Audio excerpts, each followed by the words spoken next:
Salut à tous, le football raconte une histoire économique et ça tombe bien parce que je suis journaliste économique. Alors sur cette chaîne, chaque semaine, on va parler football, on va parler économie, on va parler management, mais aussi technologie et puis actualité sociétale, tout ça en rapport avec le sport le plus populaire du monde. Je vais faire ça parfois toute seule et puis parfois avec des experts. Et dans cette vidéo, l'expert, c'est Camille Puech. Bonjour Camille. Bonjour Lorraine. Merci d'avoir accepté d'être mon invité pour cette vidéo sur le foot, mais aussi l'économie. Avec toi, on va parler d'échecs, parce que c'est un sujet qui est structurellement intégré au sport et puis à l'économie aussi. Alors Camille, on va te présenter rapidement. Camille Puech, tu es à la tête d'un cabinet qui conseille les entreprises, qui s'appelle Cali Social. Toi, ton job, c'est régler les problèmes des autres. Oui, j'ai un job un peu particulier qui n'est pas commun, c'est que j'ai une entreprise, donc je suis chef d'entreprise, j'ai une entreprise de 90 salariés et on accompagne des centaines d'organisations à prendre soin de l'humain au travail. Et on le fait au niveau individuel, donc on aide des gens face à ce qu'ils rencontrent, on aide des équipes à se construire, à avancer, avec les échecs notamment. Et puis on aide aussi des organisations, parce qu'aujourd'hui le monde bouge vite et que les organisations sont exposées finalement aux échecs. Et nous, notre job, en fait, c'est de prendre soin de l'humain au travail. Et c'est ce qu'on fait tous les jours avec notre équipe. Donc, je suis Cali Social. Ouais, Cali Social. L'échec, c'est un mot qui fait peur, qu'il faut aussi démystifier. Les situations d'échec, elles amènent aux situations de succès. Et donc, on va zoomer sur qu'est-ce que ça veut dire l'échec et comment on peut s'inspirer du monde du foot, évidemment, pour rebondir, tirer des leçons, s'inspirer. Et on va démarrer cet entretien en parlant du concept de niveau d'attente. Le niveau d'attente, c'est... Qu'est-ce que tu définirais? Comment tu définirais ce que ça veut dire le niveau d'attente?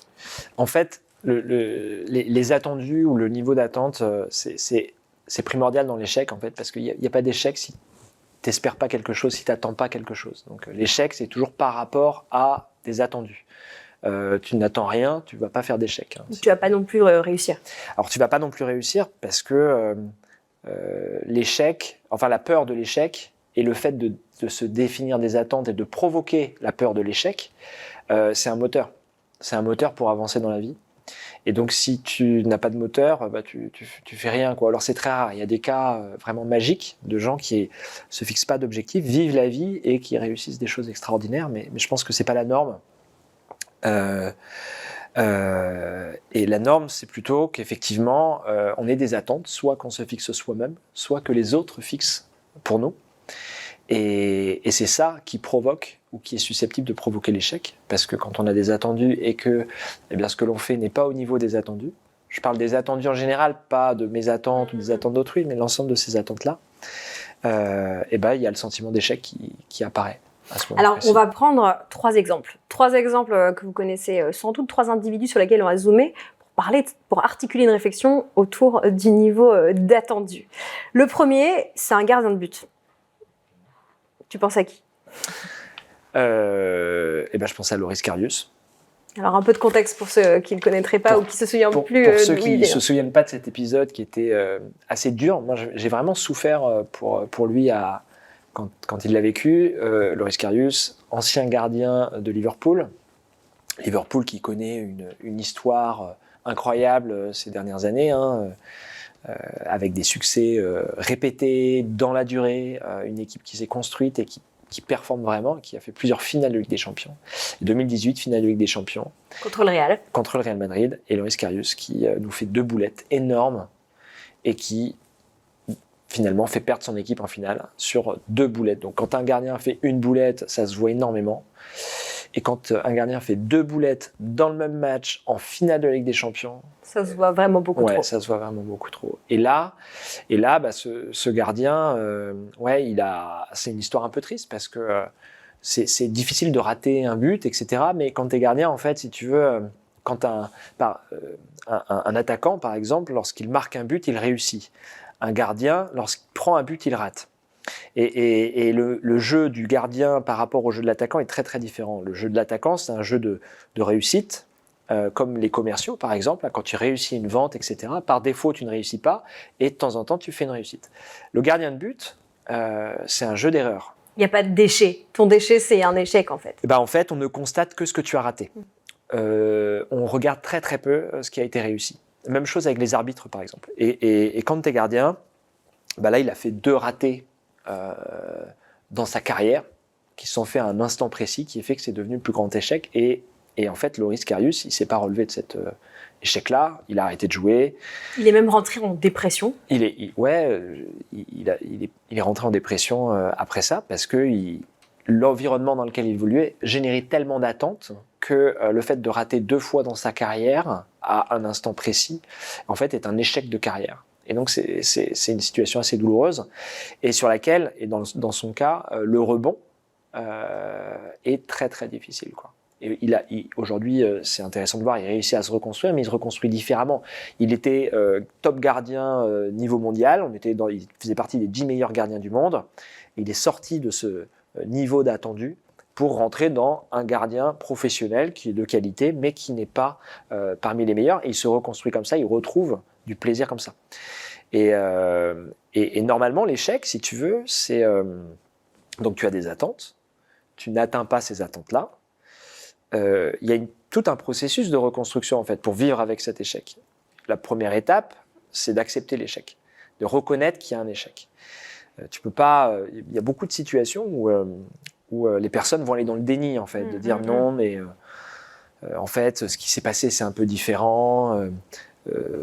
C'est de la faute d'eux, il pleuvait ce jour-là, j'avais le soleil dans les yeux, etc., etc. On va chercher des excuses, on va chercher la responsabilité d'autrui, et donc on n'est pas dans l'acceptation du fait que finalement on n'a pas atteint l'attendu qu'on espérait, et cette absence d'acceptation, ce déni en fait, est le premier frein au rebond, et la première cause finalement aussi, non pas de la dépression, mais plutôt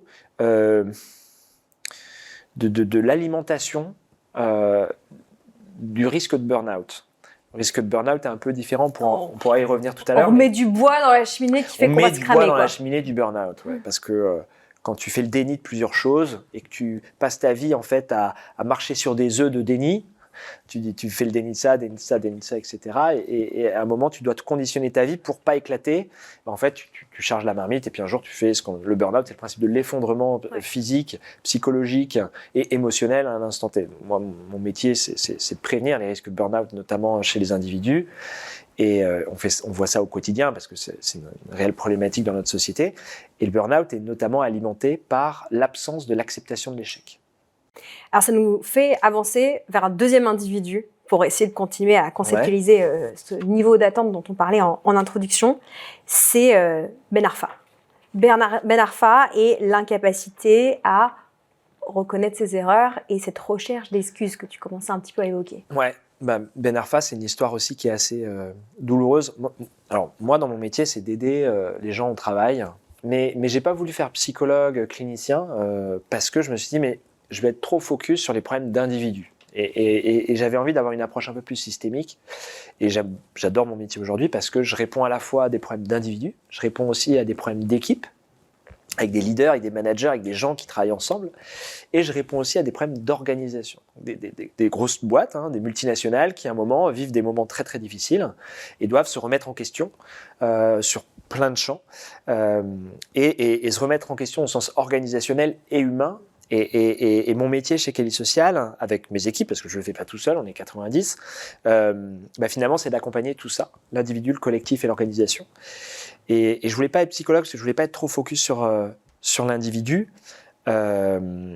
Et pourquoi je raconte ça ? Parce que donc Ben Arfa... grand joueur, par ailleurs. Alors, qu'est-ce qu'est un grand joueur ? On salue le travail accompli. En tout cas, le point sur lequel tout le monde s'accorde sur Ben Arfa, c'est on salue le talent. Le travail accompli, c'est un peu différent. Non, Ben Arfa, moi j'adore regarder le foot, j'adore regarder le sport, parce que je trouve que c'est une version un peu épurée, finalement, des choses, parce que dans l'économie, il y a plein de facteurs, c'est hyper complexe. L'accès intellectuel à la compréhension de l'économie est très lourd, très très difficile. Le sport a des règles qui sont posées. Et donc, en fait, les règles sont simples et elles sont posées pour tout le monde. Les sports qui fonctionnent le mieux sont ceux qui ont les règles les plus simples. Ça marche sur les jeux de plateau avec les échecs, ça marche dans les jeux vidéo. Chaque fois, c'est les règles les plus simples qui fonctionnent le mieux. Le foot, les règles sont relativement simples. Hein. Il y a un rectangle, il ne faut pas sortir du rectangle, il y a 2 cages de chaque côté, il faut mettre le ballon dans la cage adverse. Le rugby, c'est pareil, c'est extrêmement simple. Et ce qui est intéressant, c'est que c'est hyper inspirant pour voir aussi ce que tu vas refléter dans les organisations. Et le cas Hatem Ben Arfa, c'est un cas, je pense, qui doit inspirer toutes les organisations et même nos sociétés, parce que le cas Ben Arfa, c'est l'échec, je pense, de toute l'organisation autour du foot. Parce que c'est lui qui est mis en cause sur son échec, le fait qu'il n'ait pas été Zidane bis, parce que c'est ce qu'on lui a dit quand il avait 14 ans, qu'il était le nouveau Zidane. Et ce garçon, en fait, il a un talent incroyable. Et ce qui s'est passé, c'est que on lui a dit qu'il était incroyable avant de lui dire que finalement, il avait beaucoup de travail à faire. Et il a eu accès à beaucoup de choses. Il a eu accès finalement au statut de la réussite avant d'avoir réussi. On l'a trop gâté, en fait. On l'a trop gâté, on l'a gâté tout court. On l'a gâté tout court. On lui a dit qu'il était le meilleur. On lui a dit qu'il allait gagner la Coupe du Monde et qu'il allait porter le numéro 10 de l'équipe de France et qu'il était le nouveau Zidane, le nouveau Messi, etc. Le Messi français, etc. Et en fait, c'était devenu un acquis.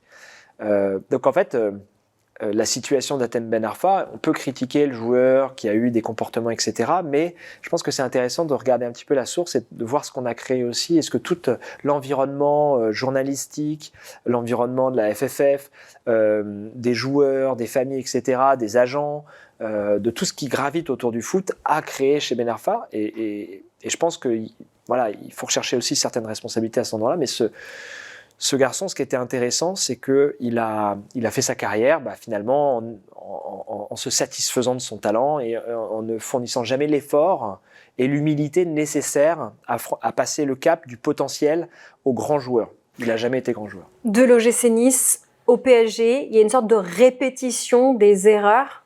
En fait, l'OGC Nice, c'était incroyable parce que finalement, c'était le projet de la rédemption pour lui.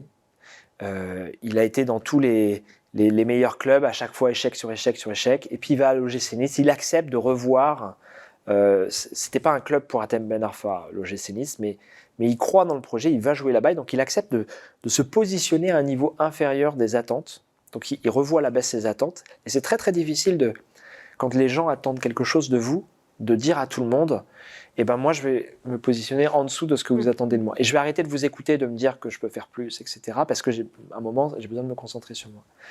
Il a fait cet exercice-là, et ça a été extrêmement vertueux, parce qu'il a fait une saison incroyable, et on a retrouvé un joueur qui faisait des actions incroyables.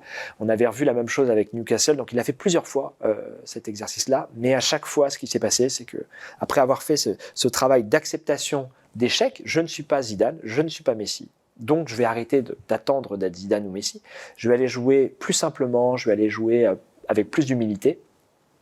Donc il a analysé, dans ce processus, il a analysé qui il était et comment il fonctionnait, et il a réagi. Il a réagi en allant à des niveaux attendus inférieurs, en disant non, je vais être plus humble, je vais être moins important dans le collectif, et ça a marché à chaque fois. Et ça a marché, et l'échec finalement de Ben Arfa, c'est qu'à chaque fois ça a marché, il s'est dit mais en fait si, je suis un grand joueur, je suis un grand talent. Et il s'est repositionné sur ce qui devait être, il est retombé dans ses travers de se dire en fait je suis magique, et donc quand je touche un ballon, c'est magique ce qui se produit. Et ça suffit pas en fait, personne n'est magique, il n'y a pas de magicien sur Terre, il y a des gens qui ont du talent sur certains sujets, mais il n'y a jamais des grandes réussites sans grand travail associé et une grande humilité, parce que la réussite c'est pas un statut. La réussite, c'est quelque chose qui vous arrive, c'est une conséquence. Et des cas comme Hatem Ben Arfa, c'est des personnes qui à un moment ont considéré que la réussite, c'était leur statut. Et c'est une erreur, je pense. En fait, on doit tous se protéger de cette erreur-là. La réussite, c'est pas un statut, c'est une conséquence positive. Mais je crois aussi qu'il faut aussi se protéger de ce que l'environnement nous provoque.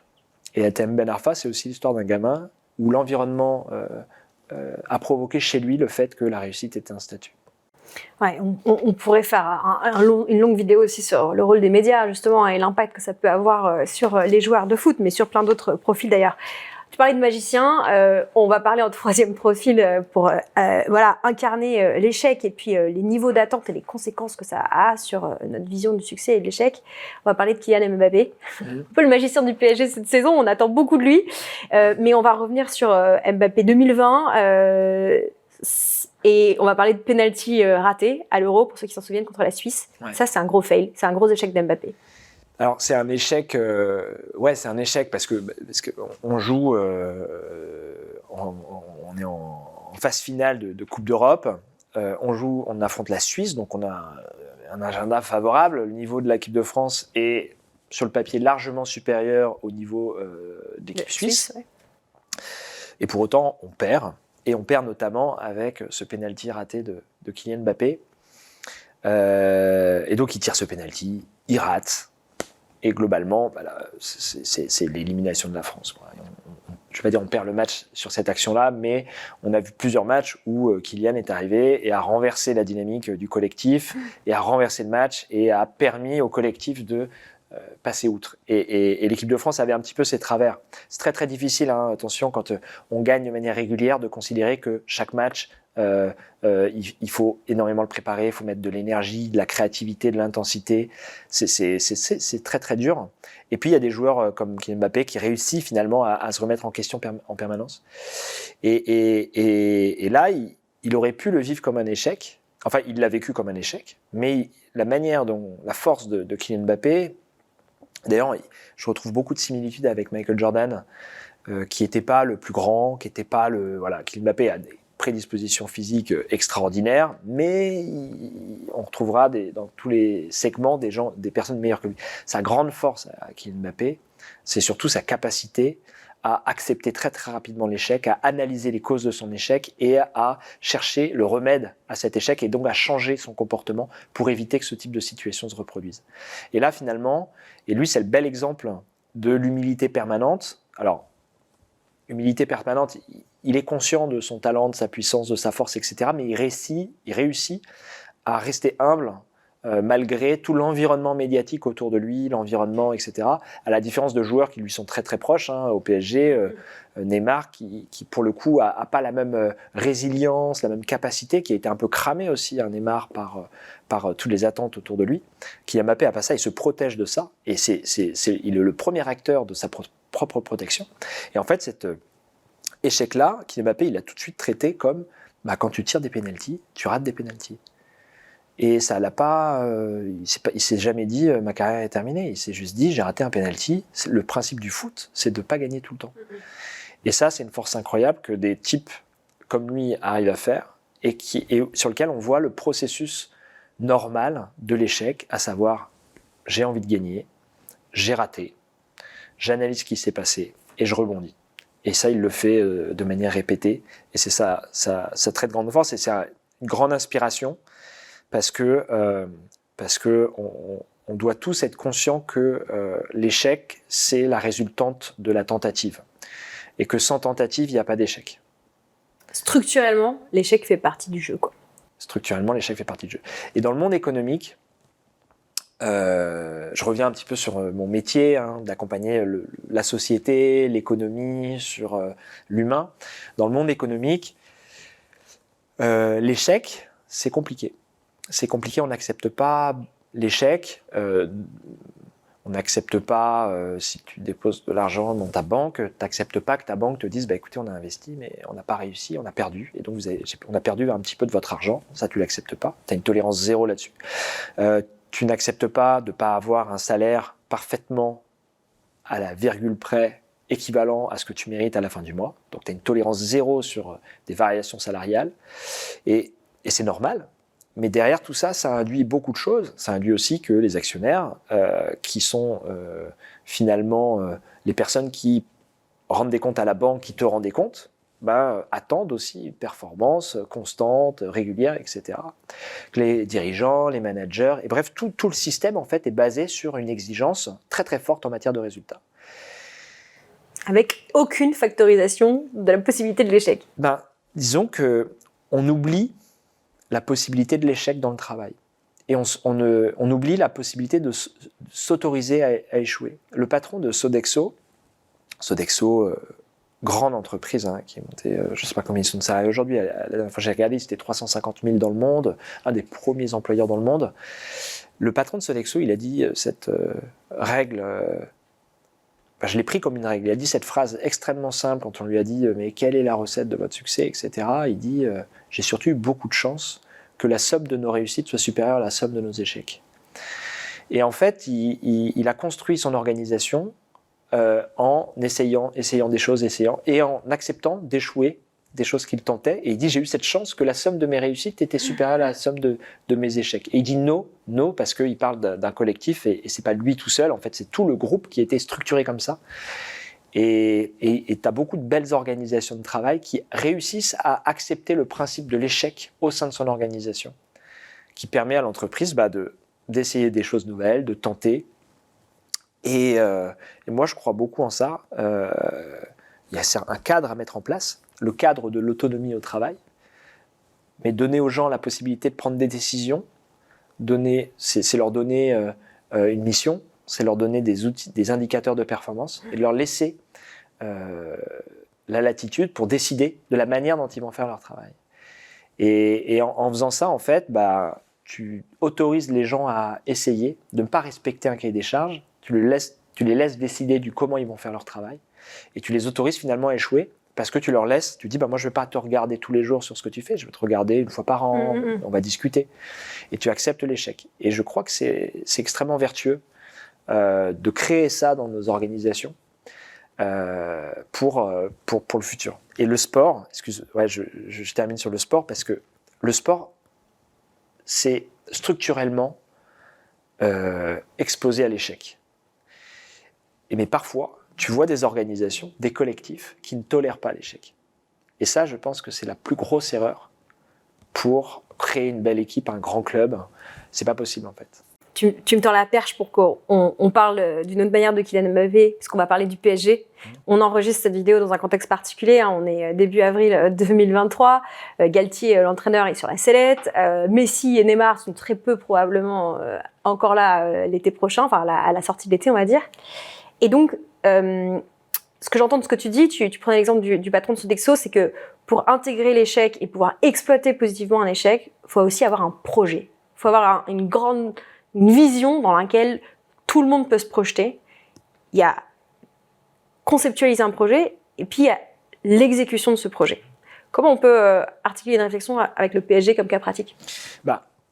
Le PSG, son projet, il est très simple, c'est de remporter avec des champions. Donc leur projet, c'est un résultat. À l'heure où on se parle, c'est pas gagné. Oui, non, mais c'est surtout que peut-être qu'ils vont le gagner, mais il y a une part que tu ne maîtrises pas en fait. Et peut-être qu'ils vont. Et puis parfois, les échecs favorisent. Quand tu as un échec aussi important dans le championnat, ce que fait le PSG à l'heure actuelle, finalement, tu es obligé d'accepter que ton équipe n'est pas la meilleure. Et c'est en acceptant que tu n'es pas le meilleur que tu prépares tes matchs en te disant, vu que je ne suis pas le meilleur, j'ai intérêt à travailler pour être au niveau. Et en fait, finalement, l'échec provoque le rebond. Et on a vu des équipes, je pense qu'il y a un club, je fais un parallèle avec le Real Madrid, qui a remporté 3 fois la Ligue des Champions d'affilée, avec pas la meilleure équipe. Ouais. Et avec Zidane, qui a cette capacité, alors lui, il a une capacité à accepter l'échec, mais il a une capacité incroyable humaine à faire en sorte que ses dirigeants acceptent l'échec. C'est la force d'un manager. Il a un tel charisme qu'on le laisse échouer, enfin de rater et accepter l'échec. C'est assez magique ce qui s'est passé. Donc peut-être que finalement tout ce qui est en train de se produire est extrêmement favorable au PSG. Le problème du PSG, c'est que globalement c'est depuis 2011, ça fait 12 ans maintenant que le Qatar a acheté le PSG, et que finalement ces cycles-là, on les a vécus, et on les a revécus et revécus et revécus et revécus. Et c'est quoi une équipe sportive ? C'est quoi un club ? Est-ce que c'est une machine de cash qui vise un résultat ? Est-ce que c'est ça la finalité, le sens d'un club ? Ou est-ce que le sens d'un club, c'est d'aider des jeunes à sortir de leur quotidien ? C'est d'aider des jeunes à rêver, à progresser, à Pourquoi grandir. Tu dis des jeunes ? Parce que le foot, c'est pour les jeunes, tu vois. Et puis ça démarre la vision du foot, ça démarre au plus jeune âge. Et puis à un moment, à 12, 13, 14 ans, tu rentres en âge de te dire, bon ok, là, peut-être qu'il y a moyen de faire quelque chose et de grandir. Et le foot, comme les autres sports, ont un rôle éducatif. Le judo en France, c'est... Deuxième lieu d'éducation après l'école, le foot. Comment? Deuxième lieu d'éducation en France après l'école. Ouais, je crois. Peut-être troisième après la famille quand même. Mais le PSG, c'est pas son projet en fait. Tu vois, combien de joueurs extraordinaires ont quitté le PSG, de jeunes sont partis, et finalement, regarde le Bayern qui marque contre le PSG, des anciens joueurs.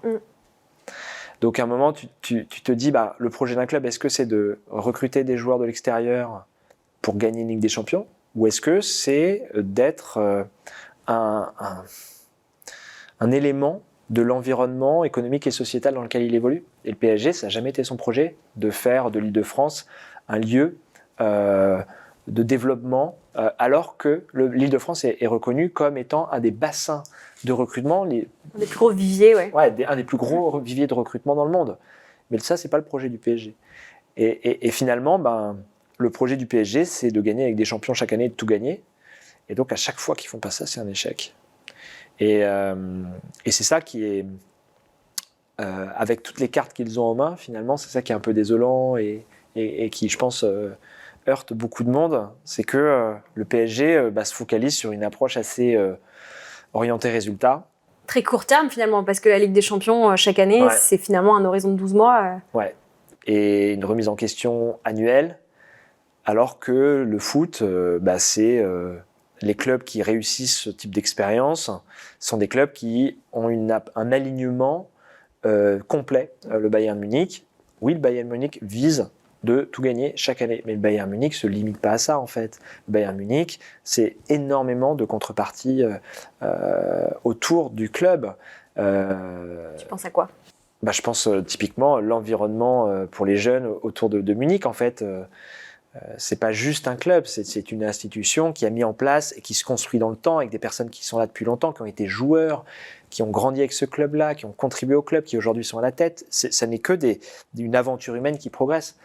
Et le PSG, je suis pas gêné du fait que le Qatar achète le PSG, je trouve que c'est une très belle opportunité.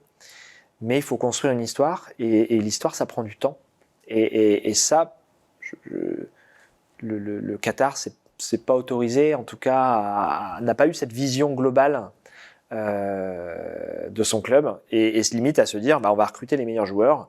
Je sais pas si tu te souviens de cette période où Messi était recruté et où Nasser El Khelaifi disait Kylian veut avoir la meilleure équipe, on lui a donné la meilleure équipe, donc maintenant il voudra plus partir.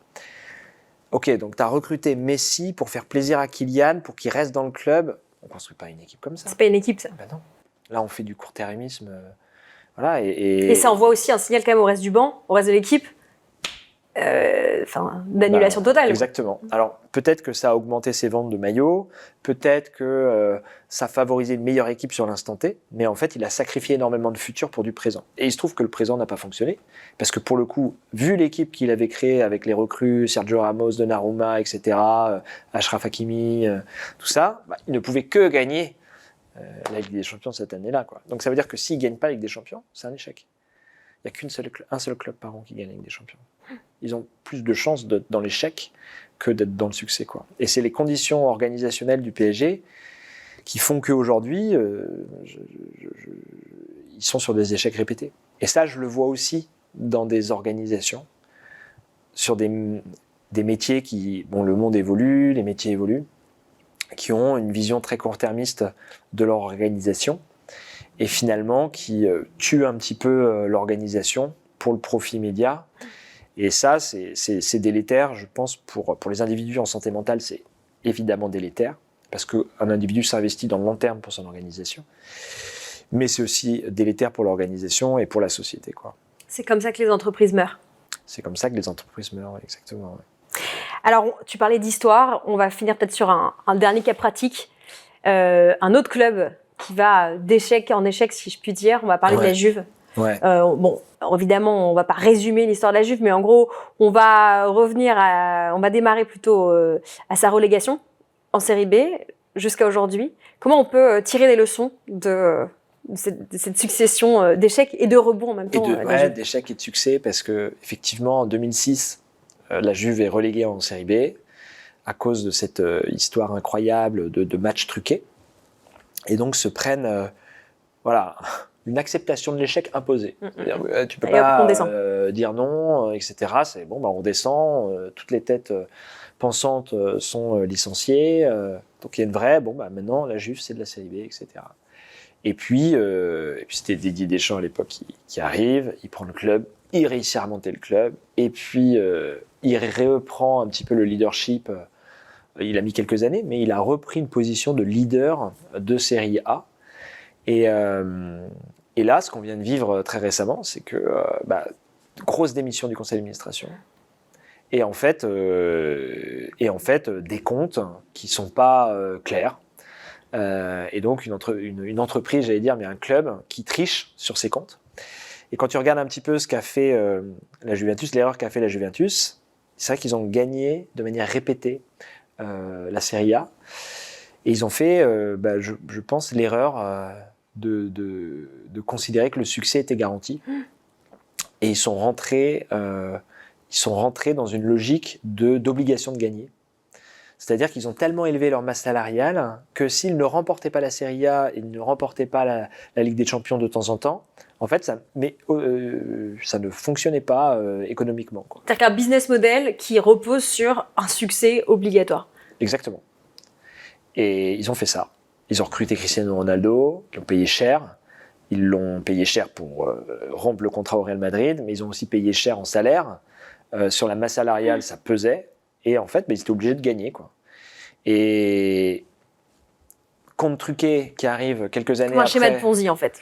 Ouais, c'est ça, en fait. Si tu gagnes pas, tu t'effondres. Et je m'attendais, en fait, j'avais vu cette période, j'avais analysé un peu, j'ai eu aussi... j'ai vu le modèle économique de la Juventus, j'ai regardé comment il fonctionnait, etc. J'ai vu le truc, je me suis dit, waouh, ils sont ambitieux, parce que s'ils ratent, s'ils ne gagnent pas, c'est l'effondrement économique. Alors après, tu peux trouver des solutions, etc. Mais en tout cas, tu peux pas parier le futur d'une institution sur un résultat sportif. C'est du pari. C'est pas un investissement, c'est un pari. C'est pas un investissement, c'est un pari, c'est du gambling. Voilà, ça peut pas marcher. Il pleut pas, l'arbitre a une poussière dans l'œil. Et puis, tu as toute une institution qui s'effondre. Et tu vois, de voir que, en fait, les comptes sont truqués, je suis qu'à moitié étonné. Parce que ce qu'ont fait les gens, l'enquête est en cours, etc. Mais si compte truqué il y a, après avoir pris, et ce qu'on voit aussi, c'est que les résultats n'ont pas été au rendez-vous. Donc globalement, tu te dis, si mes résultats ne sont pas au rendez-vous, je mets mon club dans une situation économique défavorable et c'est interdit, etc. Et comme par hasard, on a des comptes truqués qui sont révélés, on dit, en fait, les mecs, ils n'ont pas fait ce qu'ils avaient donné comme attente à leurs proches, aux supporters, à leurs familles, etc., à tout le monde, en fait, à leurs actionnaires, etc. Et plutôt que d'assumer l'échec, ils sont rentrés peut-être, parce que ça n'a pas été jugé encore, etc. Il y a beaucoup d'enquêtes qui vont être menées, mais ils n'ont pas assumé. Et ils ont dissimulé, ils ont tenté de trouver des mécanismes comptables pour dissimuler finalement que économiquement, le club n'allait pas bien, quoi. C'est la combinaison d'un échec sportif, d'un échec RH humain et d'un échec managérial, en fait. Ouais. Et les trois s'alimentent. Ils ont eu un échec managérial. Ils ont recruté une équipe ça n'a pas fonctionné. Le système managérial qui a été mis en place n'a pas fonctionné. Et finalement, ça a ébranlé l'organisation qui elle-même, aujourd'hui, paye les conséquences de décisions qui ont été prises il y a 5, 6, 7 ans, qui étaient de se dire, nous, vu qu'on est les meilleurs, on va rester les meilleurs et on va investir avec notre statut de meilleur, en considérant que c'est garanti à long terme. Et être le meilleur, c'est pas un statut, c'est une conséquence. Donc ils n'ont pas eu cette conséquence répétée. Et ils ont créé les conditions de leur échec. Et on verra ce que l'avenir nous dira sur la capacité de la Juve à se remobiliser, à reconstruire une nouvelle histoire, quoi. Merci beaucoup, Camille. C'est la fin de cette vidéo où on a parlé d'échecs. Tu le vois, le football nous raconte une grande histoire économique et ça tombe bien parce que je suis journaliste économique. Donc chaque semaine, je vais décrypter sur cette chaîne l'économie du sport le plus populaire au monde. On va essayer de s'inspirer des cas pratiques du football, des footballeurs, des clubs, des coachs, des entraîneurs, évidemment de tout l'écosystème pour tirer quelques leçons dans nos vies professionnelles. Alors si ce format et ces sujets te plaisent, eh bien abonne-toi à cette chaîne. À très vite.